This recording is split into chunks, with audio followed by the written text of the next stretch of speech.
Oi, professor, boa tarde. Aliás, bom dia, né? Eu acho.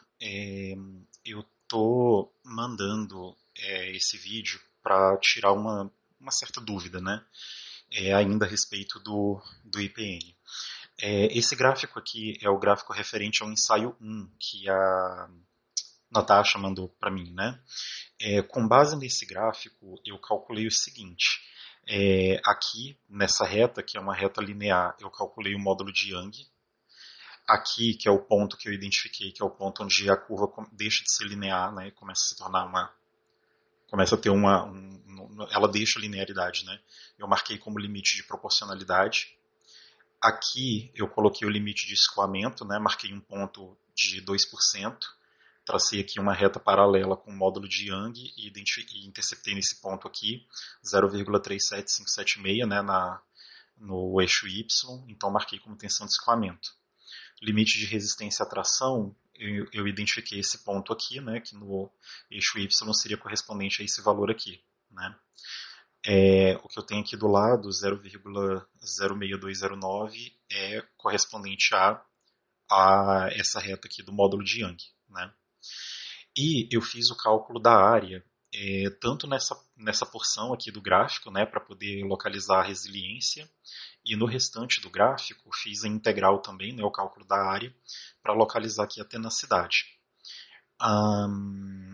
Eu estou em dúvida a respeito de como que eu vou, qual unidade que eu vou utilizar para poder determinar, né, o que eu tenho aqui, porque, por exemplo, no eixo Y eu tenho megapascal, né, só que a resiliência e a tenacidade, por ser medidas de energia, né, quanto que o material recebe de energia, eu encontrei, né, em um tutorial do Origin falando que seria melhor colocar em megajoule por metro cúbico. Por isso que eu coloquei isso aqui na resiliência e aqui na tenacidade. Outra dúvida é a respeito da ductilidade. Os dados de deformação a gente tem em porcentagem, né, que foi aquilo que a Natasha passou.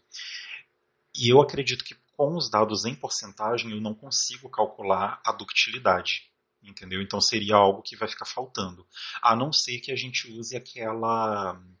Teve em algum lugar, acredito que foi no Callister, inclusive, que eu vi uma definição dizendo que a ductilidade ela pode ser aproximadamente igual à porcentagem máxima, a porcentagem da deformação resultante, né, da deformação total. Então daria mais ou menos 31% aqui, né?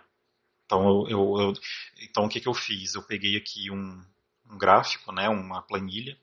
Então aqui eu coloquei o módulo de Young, que no caso seria o módulo de Young, no caso seria essa reta aqui, né, a primeira reta que eu mostrei.